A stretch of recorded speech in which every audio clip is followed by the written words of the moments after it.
Welcome to my channel geography with Nandnath. आप देख रहे हैं जियोग्राफी विद नंदनाथ। आज इस वीडियो में हम आज बताएंगे यूरोप महाद्वीप, जो कि यूरोप महाद्वीप के भौतिक प्रदेश, यूरोप महाद्वीप के नदी प्रणाली, प्राकृतिक वनस्पति, ये सारी आज बात करेंगे। हमारे साथ बने रहेंगे। और वर्ल्ड जियोग्राफी सेशन में एक ख़ास वीडियो होने जा रहे हैं, जो कि यूपीएससी, पीएससी या यूजी पीजी के अगर आप स्टूडेंट्स हैं तो आपके लिए काफ़ी हेल्प मिलेगी। चलिए शुरू करते हैं। यूरोप का भौतिक प्रदेश अगर बात करें, यूरोप उत्तरी गोलार्ध का सबसे बड़ा एवं ऑस्ट्रिया जो है, ऑस्ट्रेलिया के बार जो विश्व का दूसरा सबसे छोटा महाद्वीप अगर बात करें, इसका विस्तार अगर देखें तो 36 डिग्री 30 मिनट जो है उत्तरी से लेके 71 डिग्री 8 तथा देशांतर का जो विस्तार 10 डिग्री पश्चिम से लेके 63 डिग्री पूर्वी देशांतर तक ये फैली हुई है। और ये जो है प्रकीर्ण प्रकार के ये बेसिकली देशांतर तक जो फैली हुई है, और जिसके प्रमुख भूमि में कई प्रायद्वीपीय संलग्न है। जैसे प्राकृतिक के कारण के ऐसे प्रायद्वीपियों का प्रायद्वीप कहा जाता है, जैसे कि यूरेशिया का प्रायद्वीप कहा जाता है, या एशिया एवं यूरोप के सम्मिलित भूभाग को यूरेशिया कहते हैं। तो संरचना और प्राकृतिक स्वरूप के दृष्टि से यूरोप के जो प्रधान 3 भागों में बांटा जाता है, जिसमें उत्तर पश्चिमी पर्वतीय प्रदेश, मध्य प्रदेश के मैदानी क्षेत्र और दक्षिण के पर्वतीय प्रदेश, जो कि काफ़ी सारा नए और पुराने पर्वत और इन पर्वतों से घिरी हुई नदी घाटियाँ यहाँ पे देखने को मिलती हैं।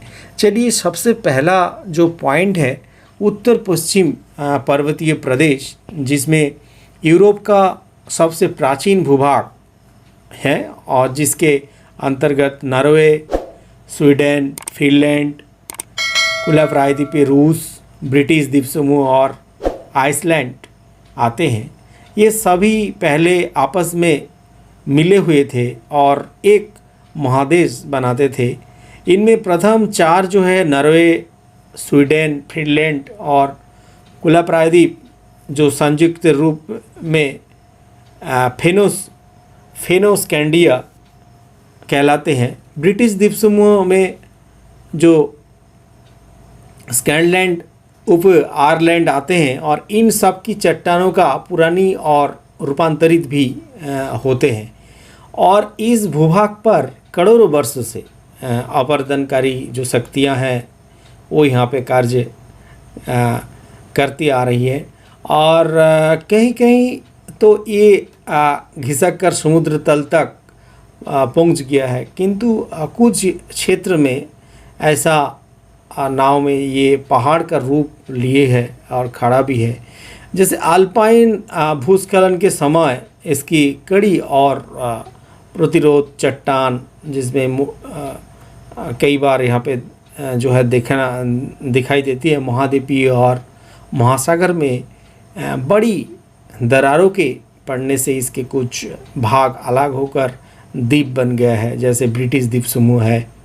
तो इसके बाद हम यहाँ पे दिखा रहे हैं कि नॉर्वे है, नॉर्वे का जो सर्वोच्च प्रदेश जिसको फील्ड कहलाते हैं, ये जो फील्ड वर्ष भर हिमाच्छादित रहते हैं और यहाँ हिमनद जो ग्लेशियर मिलते हैं, और हिमनद के प्राचीन घाटियों के निम्न भाग जहाँ जलमग्न होने से यहाँ फियर्ड तट जो है, फियर्ड बेसिकली यहाँ पे मिलते हैं। और सगनी फियर्ड जो है बेसिकली सगनी फोर्ट कहा जाता है, ये सबसे लंबी फियर्ड में से एक है और जिसकी लंबाई लगभग 200 किलोमीटर एवं चौड़ाई की अगर बात करें तो 5 किलोमीटर तक है। इन फियोर्डों का कई शाखाओं होते हैं, जैसे कि मुख्य फियोर्ड से समकोण पर मिलती है। इन फ्योर्ड को ढाल अत्यधिक तीव्र होते हैं, कहीं कहीं इनकी गहराई समुद्र तल से लगभग 1000 से लेकर 1200 मीटर नीचे चले गई है। और फियोर्ड तट के शेष पर डेल्टाई भूमि भी मिलते हैं, जहाँ छोटे छोटे बस्तियाँ बस गई है, जहाँ तटों के समीप कई 1.5 लाख छोटे द्वीप जो है मिलते हैं। और छोटे छोटे द्वीपों के जो है यहाँ पे बेसिकली स्कैरीगट भी कहा जाता है। स्कैरीगट ये छोटे छोटे द्वीप को कहा जाता है। तो अधिकतर जो भाग है, अधिकतर भाग जो है पठारी है, और जिसकी औसत ऊंचाई लगभग 650 मीटर है। अधिकतम ऊंचाई उत्तर के ओर है, और जहां नॉर्वे के अपेक्षा अधिक निम्न भूमि है, और समुद्र तट बाल्टिक को और होने के कारण जाड़े में जम जाते हैं। और स्वीडन का आधा से अधिक भाग जो है वनों से ढका है, और इसके प्राचीन चट्टानों में खनिज मिलते हैं, विशेषतः लौह जो है यहाँ पे पाए जाते हैं। फिनलैंड का अगर बात करें, फिनलैंड के प्राचीन चट्टानों का जो निम्न पठार है, और जिसके धरातलीय स्वरूप का जो हिमनाद ने बहुत ही अधिक प्रभावित किया है, जहाँ हिम निर्मित लगभग 85,000 झीलों में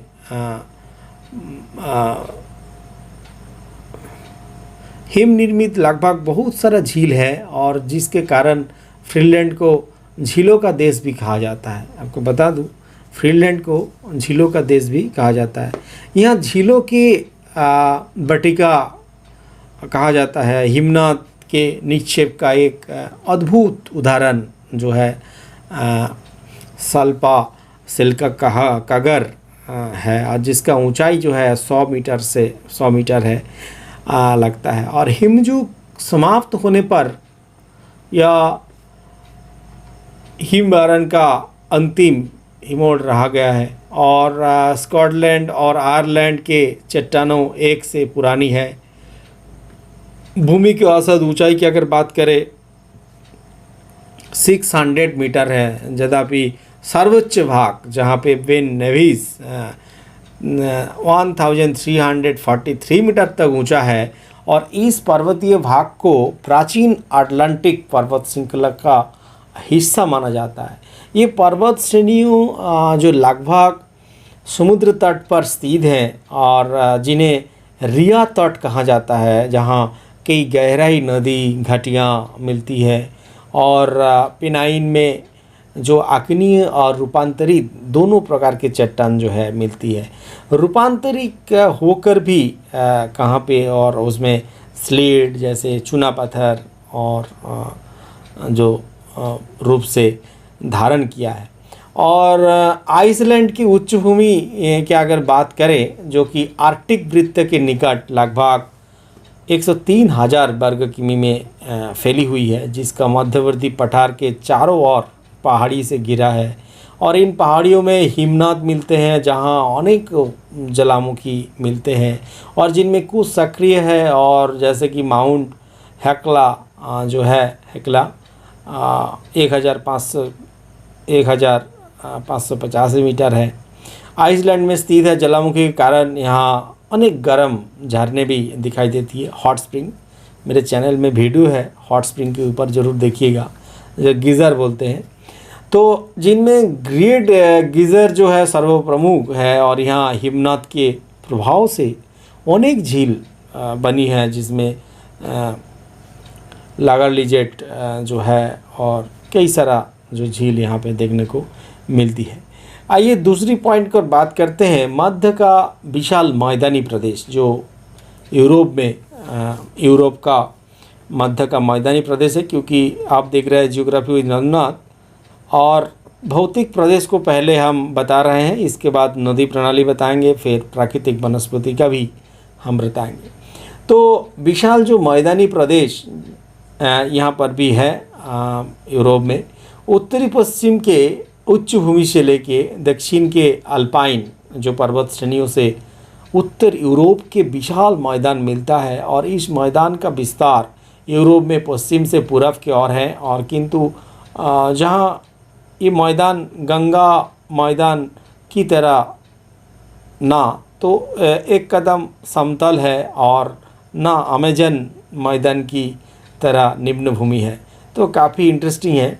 और यूरोपीय मैदान को व्यापक अर्थ में मैदान कहना उचित होगा, क्योंकि इस पर निम्न पहाड़ियों का रूप मिलता है और इस विशाल मैदान का फैलाव जो है दक्षिणी पूर्वी इंग्लैंड से लेकर पूरी उत्तर पूर्वी फ्रांस, बेल्जियम, नीदरलैंड, आपका उत्तरी जर्मनी, पोलैंड होते हुए जो आप देख रहे हैं, ये यूरोपीय जो आपका सोवियत संघ जो है रूस बेसिकली, तो पश्चिम के और ये पतला सबसे और संकीर्ण बेल्जियम में और इनका पूर्वी की और अधिक जो है इसका चौड़ाई होने का देखने को मिलती है।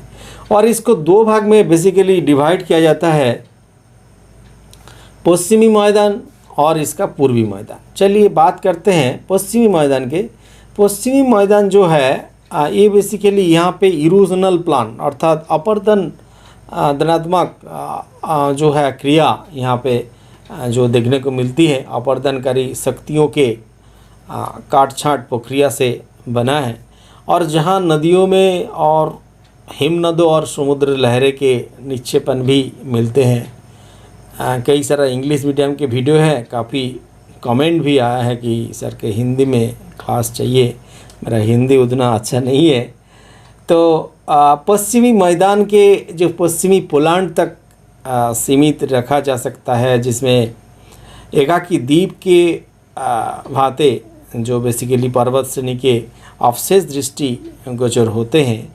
और जैसे फ्रांस में आपका ब्रिटेन में आपका ब्रिटेनी, बेल्जियम में अर्जिन और जर्मनी में हर्च माउंटेन्स, इनमें से कुछ में पुरानी चट्टान मिलती है और धात्विक खनिजों में धनी है। और इन्हीं के किनारे जो है परतदार चट्टान भी यूरोप के बड़े बड़े कोयला क्षेत्र भी यहाँ पे मिलते हैं। इस भागों में जिनमें चूना पत्थर आप जानते होंगे और बालुआ पत्थर जो है सैंडस्टोन और उभर जो हुए नज़र आते हैं। और जबकि इनके बीच के जो घाटिया प्रदेश है जहाँ पे चिकनी मिट्टी और बालू से निर्मित है। पश्चिमी मैदान के विस्तृत क्षेत्र में धरातलीय जो हिमनाद क्षेत्र हैं बेसिकली ग्लेशियल डिपॉजिट्स और से ढाका मिलता है।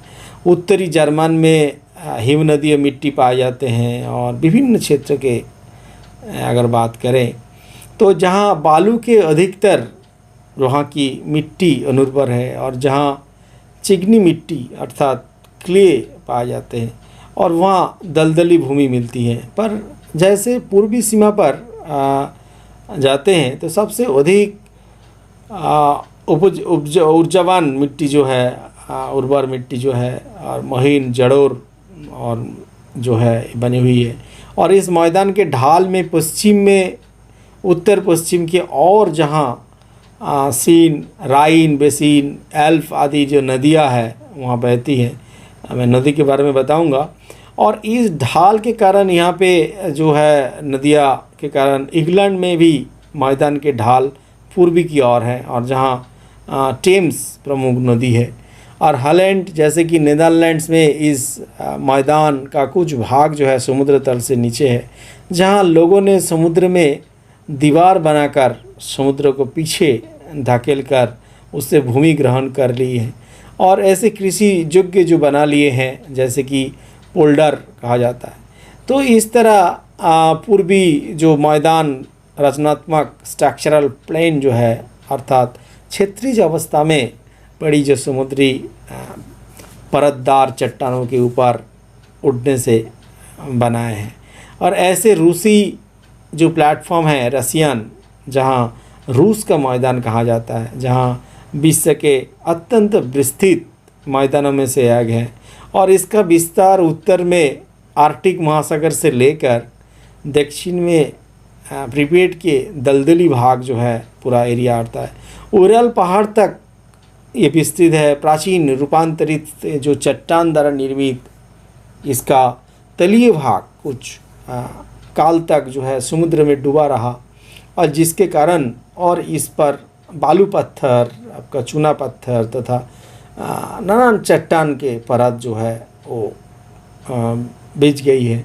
और जब ये भाग पुनः समुद्र से बाहर आते हैं तो इसने विस्तृत मैदान का रूप ले लिया। फिर जब इसका उत्तरी भाग या हिमयुग में हिमाच्छादित रहा था और इस पर से जो सरकते हुए हिमनद दक्षिण के ओर बढ़े और पिघलकर लुप्त हो गए, तो दूर तक जो हिमोड़ के ढेर छोड़ गए हैं और उसकी उत्तर में पवन के कारण जहाँ पे हिमनदीय निक्षेप और महीने के कोर्ण के उड़ाकर दक्षिणी भागों में जमा कर दिया, जहाँ पे लोएस्ट डिपॉजिट के रूप में देखने को मिलती, जो बहुत ही उपजाऊ होते हैं, विशेषकर यूक्रेन क्षेत्र जो है।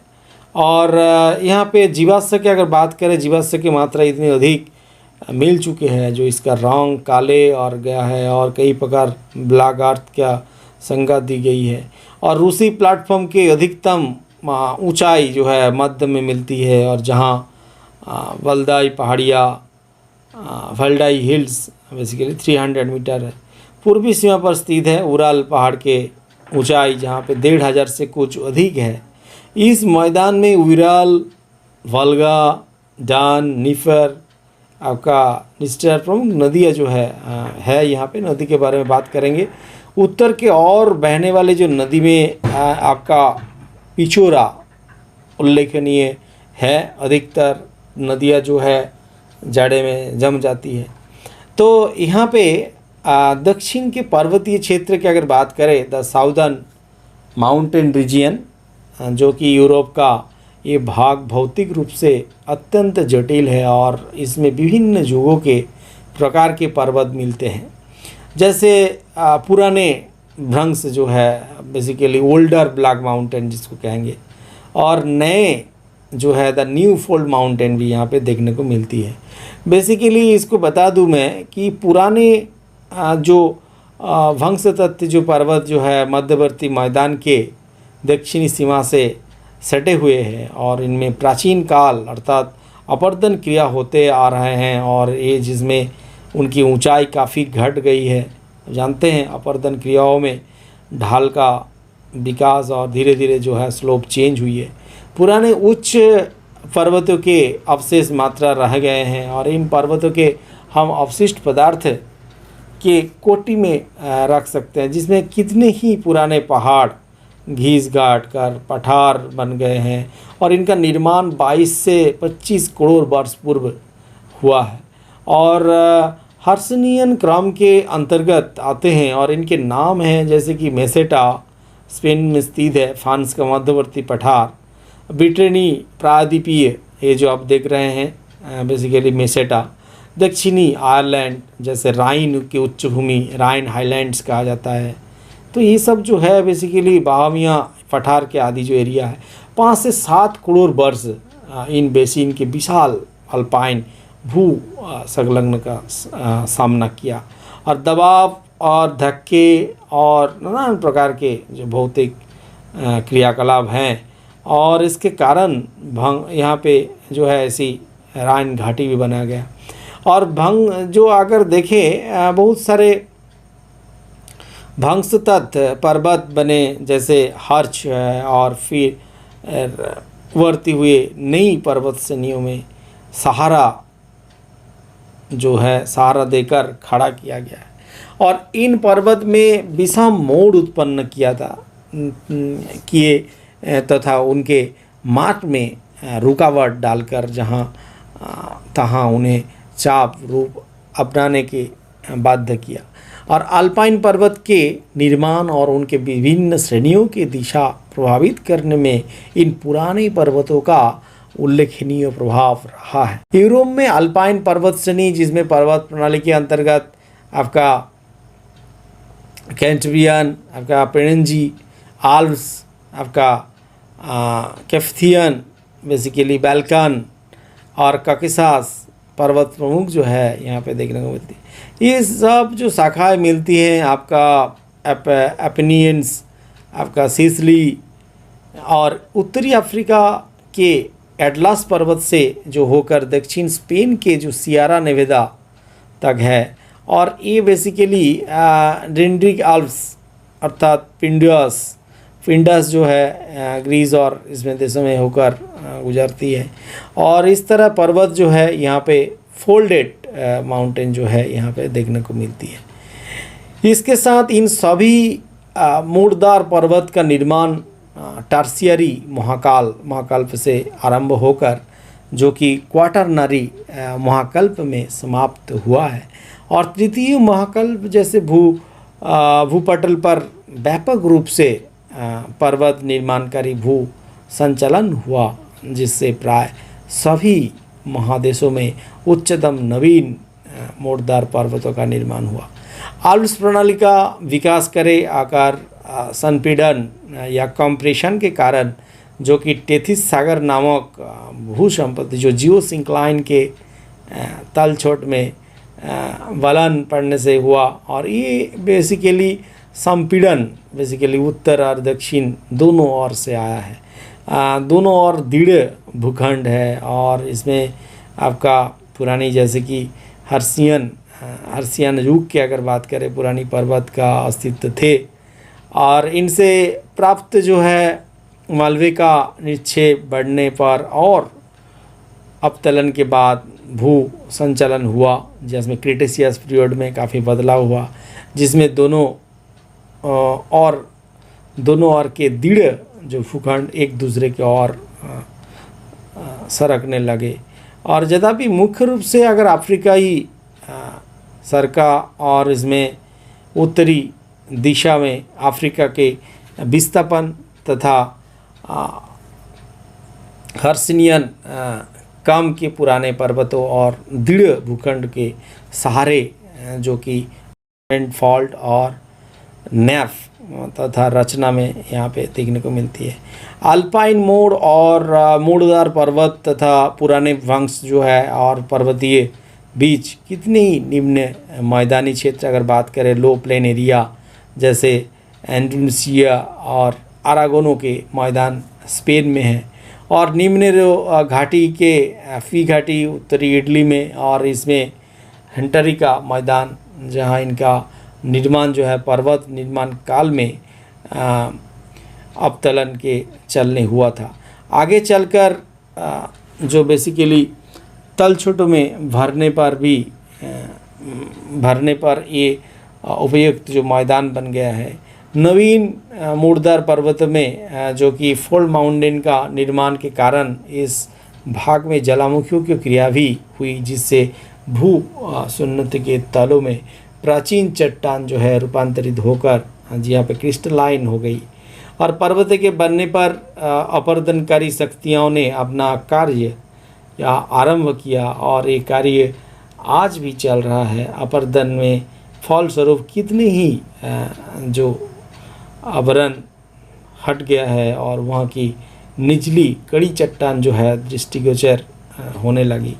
और कुछ ग्रहाखंड जो बात कुछ जड़ों से ढक गए हैं और कुछ चट्टान जो है अंदर चले गए हैं। चतुर्थ महाकल्प के प्रारंभ में इस पर्वतीय भाग का पुनः स्थापन हुआ और गर्त तथा वंश की घाटियों का निर्माण हुआ। फिर हिमजुग आया, आप जानते होंगे प्लेस्टोसिन ग्लेशिएशन, और इस भागों में कई हिम निर्मित घाटियों तथा झील में बन गई। और जैसे कि अगर नदी प्रणाली की बात करें यहाँ पे खूब सारा नदी पहले मैं बता देता हूँ कि जैसा आप देख रहे हैं भलगा, इसका ओरिजिन है भाल्डिया हिल से और कास्पियन सी में गिर रही है। ये basically most important river Europe के लिए है। डेनवी रिवर जो कि ब्लैक फॉरेस्ट से इसका ओरिजिन है और ये ब्लैक सी में गिरती है। और ये रिवर जो है second large number of country the world after Nile basically. और ओरिजिन में इसमें जर्मनी डेनमी जो है बेसिकली बॉर्डर एरिया जैसे ऑस्ट्रिया, आपका हंगरी, क्रोएटिया, आपका Serbia, Romania, Bulgaria Moldova, Ukraine, काफ़ी जगह बहुत बड़े विस्तार से ये नदी जो है आ रही है। उरल का अगर बात करें, जो कि उरल माउंटेन से इसका उद्गम है और कैस्पियन सी में गिरती है। बेसिकली रसिया और कजाकिस्तान इसका प्रभाव क्षेत्र रहा है।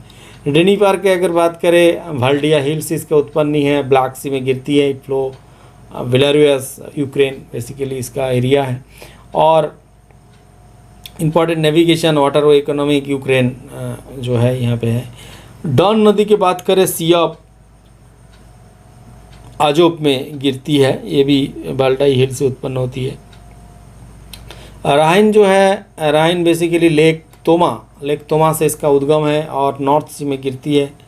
और साथ ही साथ इसका मोस्ट इम्पॉर्टेंट वाटरवेज जो है यूरोप के और बेसिकली इंडस्ट्रियल एरिया के काफ़ी इसका पानी का लाभ उठाते हैं। विस्तुला की अगर बात करें, ये भी लेक तोमा से उत्पन्न होती है, बाल्टिक सी में गिरती है। बेसिकली पोलैंड के लार्ज एरिया रिवर है विस्तुला। लॉर जो है मैसिव सेंट्रल से उत्पन्न होती है और जो कि बे ऑफ बिस्के वहाँ पे गिरती है और फ्रांस के बहुत बड़ा नदी माना जाता है इसको। ओडर की अगर बात करें, जो कि मैसिव सेंट्रल से उत्पन्न होती है, बाल्टिक सी में गिरती है। ये भी अच्छा बड़े नदी पोलैंड, जिसमें जर्मनी बाउंड्री पर है। और यहाँ पे रन जो है बेसिकली स्विस आल्प्स से उत्पन्न होती है, मेडिटेरियन सी में गिरती है।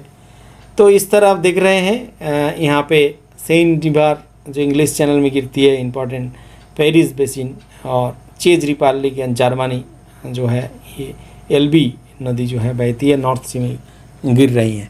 तो ये सब नदी खास हमारे ये जो यूरोप में देखने को मिलती है। मैं ये जो आपका यूरोप के waterways, major inland waterways in Europe जो है से पहला बल्गा बाल्टिक वाटरवे, जो कि मारिनस कैनल कहा जाता है। बल्गा बाल्टिक वाटरवे लिंक जो है बल्गा रिवर और बाल्टिक सी आप देख रहे हैं, और ये कनेक्ट करता है biggest lake earth in the Caspian sea to the ocean. It is very important. The Volga Baltic waterways link this Volga river with the Baltic sea. और दूसरा जो है बल्गा डनशिपिंग कैनल, जो कि बल्गा डनशिपिंग कैनल कनेक्टेड है। इसमें बल्गा रिवर और Don river जो है इसमें दोनों, और जो most direct navigable connection between the Caspian sea and the wildest ocean via the sea of Azov and Black sea. आप देख रहे हैं ये जो एरिया है इस तरह जोड़ा गया है कैनल। और नेक्स्ट जो है व्हाइट सी बाल्टिक कैनल, जो कि connect the White Sea to Lake of Onega where it is joined the Volga Baltic waterways। ये आप देख रहे हैं जो कि व्हाइट सी, और यहाँ से लेके आपका जैसे बहुत बड़ा एरिया जो लेक को जोड़ते हुए, और ये सेंट पीटर्सबर्ग जहाँ पे आपको यहाँ पे व्हाइट सी बाल्टिक कैनल के नाम में परिचित है। और दूसरा है मेन डेनवी कैनल, जो कि कनेक्ट मेन रिवर डेनवी पिट्यूटरी Rhine river, Danube river permanently traffic flow between the North Sea and Black Sea। और राइन कैनल जो है कनेक्टेड राइन बेसिकली बेसेल और सायने रिवर बेसिकली और नॉर्थ सी मेडिटेरियन। ये मानचित्र पर आप देख रहे हैं, ये भी बहुत खास रहा है। आम्स्टरडैम राइन कैनल जो है काफ़ी बड़े एरिया में connected port Amsterdam with Ryan river. आप देख रहे हैं ये जो आम्स्टरडैम है, यहाँ से ये बेसिकली यहाँ से ये जो एरिया है पूरा बनाती है। मारिन रैन वाटरवे जो connected Paris basin basically industrial region Alsace Lorraine, ये आप देख रहे हैं। तो ये यूरोप के खास इंटर वे वाटर लाइन जो है इंटर बेसिकली इसको याद रखना होगा, कई बार क्वेश्चन भी पूछा गया है। मेजर इनलैंड वाटर प्रणाली के बारे में जब बात करेंगे तो ये जो नदी इसको 3 कैटेगरी में अगर देखते हैं, अटलांटिक नदी जो कि अटलांटिक ड्रेनेज सिस्टम कहा जाता है, अर्थात अटलांटिक महासागर में गिरने वाले नदियाँ, या दूसरा कैटेगरी अगर करें तो भूमध्य सागरीय नदियाँ प्रणाली जिसमें मेडिटेरियन ड्रेनेज सिस्टम कहा जाता है और जो भूमध्य सागर में गिरने वाले हैं। और सोवियत रूस के नदी प्रणाली अगर बात करें जो कि ड्रेनेज सोवियत रशिया जो है इसको अलग करते हैं। देखते हैं इसमें कौन से में क्या क्या है। अटलांटिक नदी प्रणाली में यूरोप में जो है पर्वत श्रेणियों का विस्तार अटलांटिक महासागर के समांतर जो है उत्तरी दक्षिण ना होकर पश्चिम पूर्वी है और सीधे अटलांटिक में गिरने वाले नदियाँ कम हैं। अधिकतर नदियाँ दक्षिण के पर्वत श्रेणियों से निकालकर उत्तर के ओर बहते हुए उत्तर सागर या बाल्टिक जो है सागर के और प्रभावित होते हैं और दोनों सागर अटलांटिक के ही अंग है और अतः ऐसा सभी नदियों के अटलांटिक नदी प्रणाली के अंतर्गत रखा जा सकता है। स्पेन में जैसे कि पुर्तगाल में जो है आपका गार्डियाना रिवर, ट्राइगिस रिवर टैगस बोलते हैं और डूरो रिवर डूरो और नदियाँ पठारी भाग से निकालकर सीधे अटलांटिक सागर में पहुंच जाती है। ऐसे छोटे नदियाँ जैसे पठारी भाग में मेसेटा में गहरी घाटी बनाती है, कई जगह में जलप्रपात भी बनाते हैं। जैसे पश्चिमी फ्रांस में आपका गैरेन लायर, आपका डोनजिन, आपका लोरेन नदियाँ मध्यवर्ती पठार निकलकर अटलांटिक में गिरती है और कई सारा झरना यहाँ पे देखने को मिलती है, लेक भी है, मानचित्र पर आप देख रहे हैं। और ये नदियाँ जो है बेसिकली तस्त्रीनुमा बेसिन में कई सारा एरिया जो है यहाँ पे जुड़ी हुई है। उत्तर के और प्रभावित होने वाली नदियाँ में जैसे कि राइन जो है, एम्स जो है, बेसर, एल्फ, आपका ओडर, आपका बीस्तुला, ये सब नदी है यहाँ पे। मैं पहले ही चार्ट में बोल दिया था। और ये तथा जर्मनी की सीमा पर स्थित जो है कैंस्टेंस झील बेसिकली निकालती है और कुछ दूर तक जो कि स्विट्ज़रलैंड किसी फ्रांस तथा जर्मनी देशों के सीमा रेखा बनाते हुए जर्मनी के पश्चिम भागों में बहती है कई नदी। नीदरलैंड्स के पार उत्तर सागर पहुंच जाती है। सभी देश इस नदी से परिवहन का अधिक है और जहाँ पे राइन अंतर्राष्ट्रीय नदी इंटरनेशनल रिवर है जिसका लंबाई 1350 किलोमीटर है और यूरोप के प्रमुख व्यापारिक नदी कहलाती है इस राइन को। अनेक नहर जो है निर्माण किया गया इस नदी के ऊपर और ये जो बेसिकली अन्य कई नदी से मिला दिया गया है जिसमें एम्स जैसे कि एम्स और वेशर भी जर्मनी में बहती है तथा परिवहन के दृष्टिकोण से एल्ब नदी बेसिकली यहाँ पे जुगोस्लाविया के पहाड़ी भाग में निकलती है और जर्मनी के मैदान भाग में पहुँचने के लिए मार्ग जो है स्थित पहाड़ के टकरा कर आगे बढ़ती है। यूरोप के प्रसिद्ध नदियों में वर्तन जैसे हेम्बार इसी के मुहाने पर स्थित है और बाल्टिक सागर से इसे जलमार्ग द्वारा जोड़ने के लिए एक नहर और खोदी गई है। तो कई सारा वाटर के रिसोर्स की इस्तेमाल जो है आप देखने को मिल रही है। यूरोप का उत्तरी पश्चिम भाग के सबसे पुराना पठार है जो कि बहुत कम ऊंचा है। इस पठार से अनेक छोटे छोटे नदियाँ निकलकर अटलांटिक महासागर में गिरती है और अनेक की धारा तेज होने के कारण जल विद्युत उत्पन्न करने के लिए जो है वो विद्युत उत्पादन भी किया जाता है। नॉर्वे में इस तरह जल विद्युत शक्ति उत्पादन हो रही हैं और जैसे कि अमेरन, उमे, वास्के, पी, लिलुली कई सारा इसमें है और स्वीडन की नदियाँ में सीढ़ीनुमा ढलान से होकर बहती है और जहाँ पे बोथनिया की खाड़ी गिरती है और कई सारा जल विद्युत के विकास में जो है देखने को मिलती है। इसके बाद भूमध्य सागरीय नदी प्रणाली की अगर बात करें जो नदी मेडिटेरियन अर्थात भूमध्य सागर में गिर रही हैं। भूमध्य सागर में गिरने वाले नदियों में दक्षिण पर्वतीय प्रदेश से निकालती है और बहुत ही लंबी नदी और इसमें फ्रांस के रान जो है रान, इटली के रोपो और स्पेन के एब्रो ये जो नदी है। रोन नदी सेंट गोथर्ड पहाड़ से निकालकर दक्षिण पश्चिम के ओर बहते हुए जिनेवा झील में प्रवेश करती है और ये बेसिकली पहाड़ी भाग जो है पार कर जब दक्षिण के ओर प्रभावित होते हैं तो यहाँ पे भ्रंश घाटी का निर्माण भी करती हैं जो कि सिवन नदी इससे मिलती है जहाँ से फिर ये दक्षिण के ओर प्रभावित होते हैं और फ्रांस के पूर्वी भाग में पार कर भूमध्य सागर में जाके गिरती है। इसका लंबाई 800 मीटर के आसपास है। और जैसे कि इसकी सहायक नदी की अगर बात करें तो इज़र, दुईरस पहाड़ी है जहाँ पे धारा बहुत ही तेज़ रहती है, जल विद्युत उत्पादन भी हो रही है।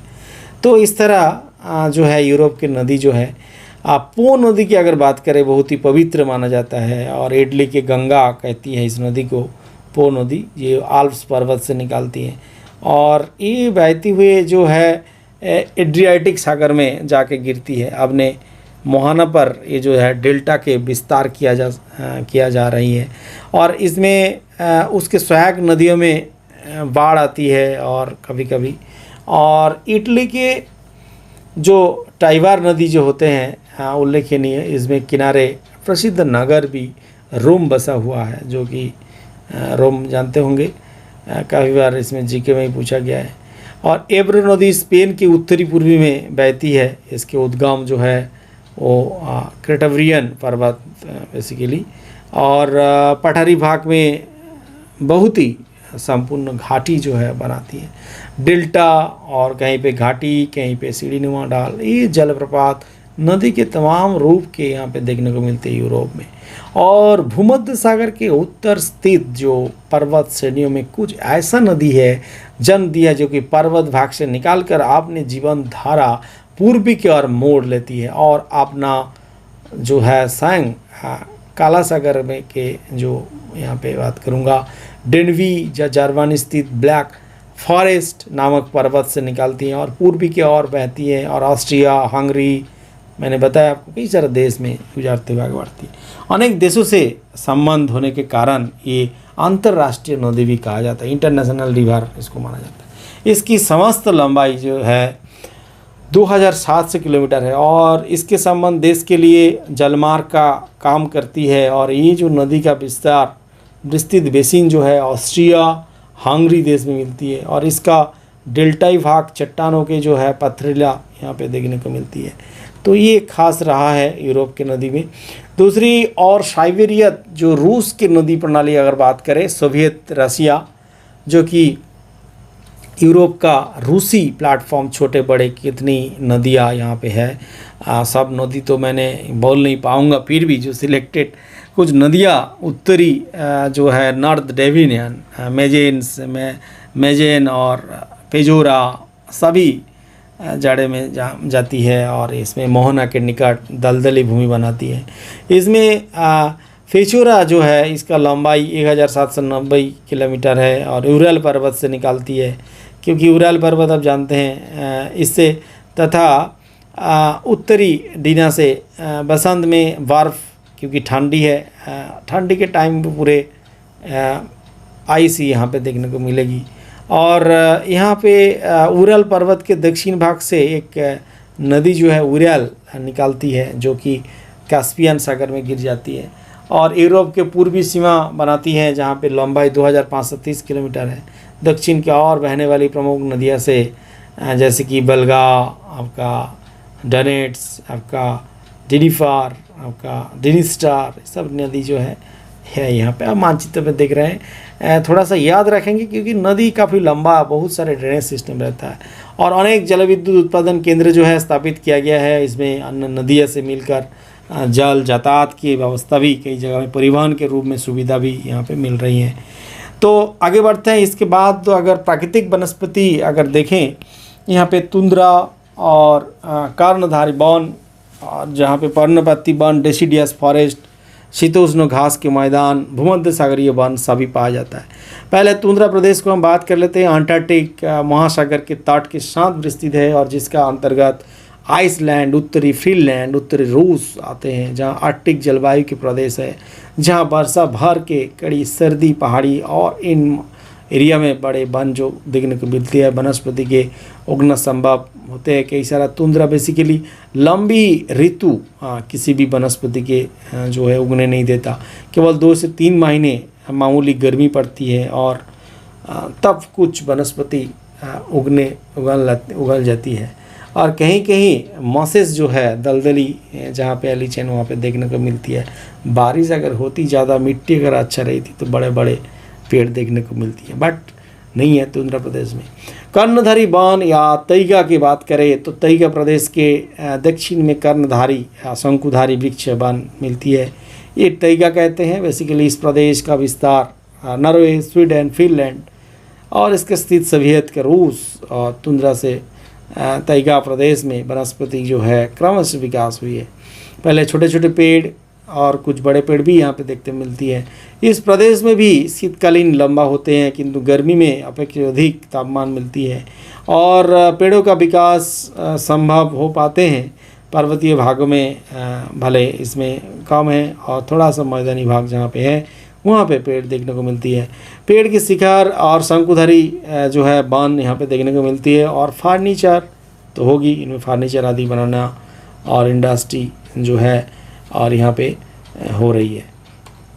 इसके साथ अगर देखें पर्वतीय जो पर्णपत्ती वन जो है, इस प्रकार के जो वन बेसिकली मध्य पश्चिमी यूरोप और मध्य यूरोप में मिलती है। और इस वन प्रदेश के अंतर्गत आयरलैंड जैसे England, France, German, Belgium, Netherlands, Austria, Hungary, Romania, Czechoslovakia, ये काफ़ी ज़्यादा एरिया है। डेसिडियस वन जो कि आप जानते होंगे, ये डेसिडियस जो वन यहाँ पर भी देखने को मिलती है। महासागर के किनारे प्रभाव जहाँ पे जलवायु के क्षेत्र, बारिश, वन प्रदेश और मस्को और कई सारा एरिया जो है यहाँ पे किसी भूमि के सहारे किनारे जो है वन भी देखने को मिलते हैं मानव बस्तियों में।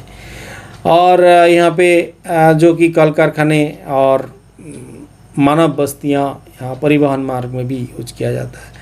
शीतोष्ण घास के मैदान जो स्टेपी दक्षिणी पूर्वी स्पेन, काला सागर में पश्चिमी तटीय भाग बेसिकली बुल्गारिया, रोमानिया, सोवियत रूस काली मिट्टी क्षेत्र में मुलायम घास उगाती है। और यहाँ पे बात करें तो इसमें कांटेदार झाड़ियाँ देखने को मिलती है। सोवियत रूस इसी घास के मैदान आपको मक्के पर गेहूँ उत्पादन ऊंचे स्तर पर जो है होते हैं। कास्पियन सागर के और बढ़ने पर स्टेपी प्रदेश भी यहाँ पे देखने को मिलती है। अर्ध मरुस्थलीय में परिवर्तन हो जाती है क्योंकि वहाँ वर्षा का अभाव है और मिट्टी लवण युक्त होते हैं सागर के किनारे। तो इस तरह यहाँ पे मृदाओं का भी एक भिन्न प्रकार पाए जाते हैं। अगर बात करें तुंद्रा मिट्टी या पटजल मिट्टी, घिसर मिट्टी, लाल, पीली, दोमट मिट्टी, हम लोग जानते हैं भारत में कई प्रकार की मिट्टी है। तो भूमध्य सागरीय वन के अगर देखें तो भूमध्य सागरीय वन तटवर्ती प्रदेश में जहाँ विशिष्ट प्रकार के जलवायु मिलती है और भूमध्य सागरीय जलवायु के नाम से प्रसिद्ध है वनस्पति। और बेसिकली भूमध्य सागरीय जलवायु मतलब यहाँ पे बारिश तो होती है, जिसमें काल शुष्क रहता है, फिर भी यहाँ जो है पेड़ एवरग्रीन जो है टाइप के देखने को मिलते हैं। प्रकृति ने यहाँ पेड़ पौधे में कुछ ऐसी विशिष्ट देखने को मिलती है। और जहाँ पे बहुत ज़्यादा मात्रा में जो है नींबू जाति के फल जो साइट्रस फ्रूट्स बेसिकली ये भी पाया जाता है। ग्रेप्स अलग प्रकार के जो फल है, अंगूर भी यहाँ पाया जाता है। पर्वतीय जलवायु प्रदेश में वनस्पति का विशेष कम देखने को मिलती है, जो कि विभिन्न ऊंचाइयों पर विभिन्न प्रकार की वनस्पतियाँ पाई जाती है, जिसे निम्न ढालों पर घास और पर्णपत्ती जिस प्रकार की जो है वन। तो इस तरह यूरोप के जो कि वनस्पति और प्राकृतिक जो कि भौतिक प्रदेश का मैंने विस्तार से आपको बताया, नदी प्रणाली को बताया, काफ़ी नॉलेजेबल है और यूरोप के बारे में जानना चाहिए, क्योंकि यूरोप ओल्ड सिविलाइजेशन से बहुत सारे देश है, यहाँ पे सिटीज़ हैं जो कि काफ़ी पुरानी है। और मैंने major inland waterways in Europe. Thank you to all.